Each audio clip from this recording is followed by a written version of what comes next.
मेरे पास कौन कौन से और कितने सैक्युलेंट पौधे इस गार्डन में मौजूद हैं, इससे अगली वीडियो में मैं आपको बताऊंगा।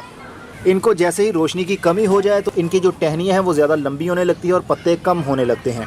इवन के पीस लिली का पौधा जिसको बहुत कम रोशनी की ज़रूरत होती है, अगर इसको भी रोशनी कम मिल जाए तो भी इसके पत्ते लटकना शुरू हो जाते हैं और पत्ते ब्राउन होना शुरू हो जाते हैं और सूखना शुरू हो जाते हैं। 29 मई 2022। अस्सलाम वालेकुम मेरे दोस्तों, सज्जनों और बेलियों। जैसा कि आपको मालूम है, प्लांट सेलिंग मैंने बिल्कुल अभी बंद कर दी हुई है। तो जो पौधे अभी मेरे पास थे तो ये ज़्यादा जगह भी ले रहे हैं और केयर करने के लिए सबको बराबर का टाइम भी देना पड़ता है, मतलब पानी सभी को अलग अलग देना ही पड़ता है। तो मैं सोच रहा हूँ ये सीडम की वैरायटी जो कि बहुत ही हार्डी प्लांट है, सर्दी गर्मी इसके ऊपर कोई बुरा असर नहीं होता। इवन के जून जुलाई की गर्मी के महीनों में इसको फुल धूप वाले एरिया में रखें तब भी इसकी ग्रोथ के ऊपर कोई बुरा असर नहीं होता, बस इसके पत्तों का कलर चेंज हो जाता है। मतलब ये फीके फीके रंग के पीले कलर में बदल जाएंगे लेकिन स्टेबल रहेंगे। और दिसंबर और जनवरी की ठंड के महीनों में भी आप इसको फुल धूप में रखेंगे तो इनके पत्तों के ऊपर लाली आने लगेगी। इनके पत्तों के एजेस हल्के हल्के से लाल रंग में बदलने लगेंगे, मल्टी शेड्स में बदल जाते हैं। तो इसको मैं एक 12 इंच के मिट्टी के गमले के अंदर सभी को एक बार में ही शिफ्ट करने वाला हूँ। वैसे तो ये मैंने सेल करने के लिए ग्रो किए थे, मल्टीप्लाई किए थे। छोटी छोटी कलमें मैंने लगाई थी, कुछ फार्म हाउस पर लगाई थी। फार्म हाउस पर तो ज़्यादातर मेरे पौधे पानी ना मिलने की वजह से ही ख़त्म हो गए, मर गए। लेकिन जो मेरे यहाँ रूफ टॉप के ऊपर पड़े हुए थे इनको पानी मैं देता था रूटीन से, तो ये अभी तक बचे हुए हैं। इनके अलावा और भी मेरे पास सीडम के पौधे हैं जो कुछ बड़े गमलों के अंदर भी लगे हुए हैं, जैसा कि ये देख सकते हैं। इनका भी ये पत्ते मैंने लगाए थे, पत्तों के थ्रू भी इनकी रूटिंग शुरू हो जाती है और पौधे बनना शुरू हो जाते हैं। ये देखिए मिट्टी के गमले के अंदर काफ़ी अच्छे से ये चल रहा है। आज तक मैंने इस सीडम के पौधे को ज़्यादा बड़ा होने ही नहीं दिया, हमेशा छोटे छोटे साइज़ के ही रखा मैंने पौधों को। लेकिन इस बार मैं सोच रहा हूँ इन पौधों को तकरीबन 7 से 8 इंच या 1 फुट हाइट में लेकर चलूँ। उसके लिए इनको बड़े गमले के अंदर शिफ्ट करना पड़ेगा। वैसे ये छोटे छोटे गमलों के अंदर छोटे छोटे पौधे लगे हुए ऐसे लगता है जैसे हम किसी नकली पौधे को देख रहे हों, बिल्कुल प्लास्टिक का ही पौधा हमें नज़र आता है ये। तो इनको बड़े गमले के अंदर लगाऊंगा, इनकी रूट्स को ज़्यादा जगह मिलेगी और गहराई तक इनकी जड़ें भी जाएंगी और ये ऊपर से भी इंशाल्लाह बड़े होंगे। देखते हैं वो बड़े होंगे या नहीं, आप लोगों के साथ मैं शेयर करूँगा। इनकी जड़ों को हवा लगने का कोई ख़तरा नहीं होता है, अगर इनको हवा लग भी जाए तो भी ये वहीं से ग्रोथ शुरू करते हैं जहाँ से हमने इनको मिट्टी के अंदर से निकाला है। इनका रूट स्ट्रक्चर बहुत मजबूत नहीं होता, ये देख सकते हैं। इतना बड़ा पौधा है और इसकी जड़ें देखिए ना होने के बराबर हैं। तकरीबन ये 1% इसकी सिर्फ जड़ें होंगी और 99% बड़ा ये पौधा है जड़ के हिसाब से।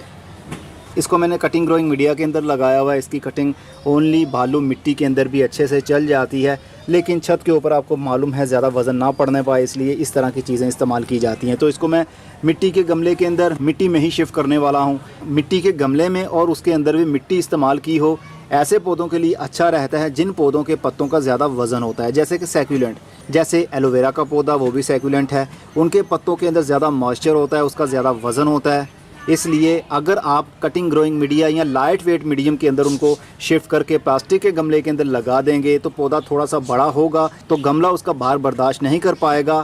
थोड़ी सी भी तेज़ हवा चली वो एक साइड पर गिर जाएगा। इसलिए भारी भरकम गमले सैक्युलेंट पौधे के लिए अच्छे रहते हैं और उसके अंदर मिट्टी ही इस्तेमाल हो तो अच्छा रहता है। चलिए मैं इन सभी को इसी तरह निकाल कर शिफ्ट कर लेता हूँ और मिट्टी से इसको भर लेता हूँ। तो जनाब मैंने कुछ पौधे इस गमले के अंदर शिफ्ट कर दिए हैं और बड़े गमले अभी मेरे पास बिल्कुल ख़त्म हो गए हैं। जितने भी मेरे गार्डन में गमले थे वो सब के सब इस्तेमाल हो गए। रिसेंटली ही कुछ महीने पहले मैं 50 गमले लेकर आया था 12 इंच वाले, वो सब के सब इस्तेमाल हो चुके हैं। अब कुछ गमले हैं जो कि आतिफ भाई के घर पड़े हुए हैं मेरे गमले, जब वो मेरी तरफ आएंगे तो वो गमले ले आएंगे तो मैं इन सैक्युलेंट जो कि मेरे पास बच गए हैं इनको भी बड़े गमलों के अंदर शिफ्ट कर दूँगा। मेरे पास कौन कौन से और कितने सैक्युलेंट पौधे इस गार्डन में मौजूद हैं, इससे अगली वीडियो में मैं आपको बताऊंगा। क्योंकि घर की खूबसूरती ऐसे पौधों से बहुत ज़्यादा निकलती है, देखकर ऐसे लगता है जैसे कि फूल खिल रहा हो। खिले खिले से पत्ते फूलों का इम्पैक्ट देते हैं हमें। इनको जैसे ही रोशनी की कमी हो जाए तो इनकी जो टहनियाँ हैं वो ज़्यादा लंबी होने लगती है और पत्ते कम होने लगते हैं।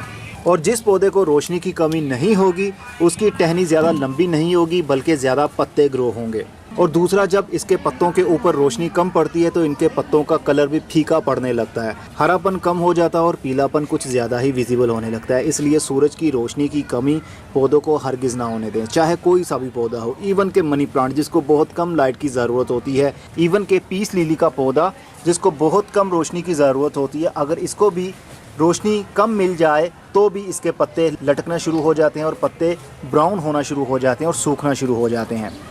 इसलिए सूरज की रोशनी की कमी किसी पौधे को मत होने दें। और इस गमले को मैंने मिट्टी से फिल कर दिया है क्योंकि इसको ज़्यादा पानी की ज़रूरत नहीं होती। सिर्फ 1% मिट्टी के अंदर पानी रहे तो इसके लिए काफ़ी रहता है। अगर ज़्यादा पानी मिलेगा तो फिर पौधा हमारा सर्वाइव नहीं कर पाएगा क्योंकि इसका जड़ वाला हिस्सा बहुत नाजुक होता है। अगर ज़्यादा पानी मिलेगा तो थोड़ी सी जड़ें होती हैं वो भी गल जाएंगी पानी मिलने की वजह से, तो फिर ऊपर से पौधा नीचे गिर जाएगा, सर्वाइव नहीं कर पाएगा। जितना ये इजी टू ग्रो है उतना इसको संभालना भी मुश्किल है। मतलब ओवर वाटरिंग एक बार भी नहीं होनी चाहिए सैक्यूलेंट पौधे को, नहीं तो उसका अल्टीमेट टाइम शुरू हो जाता है। अब मैं चलता हूँ, अपना बहुत सा ख्याल रखिएगा। खुदा हाफिज़।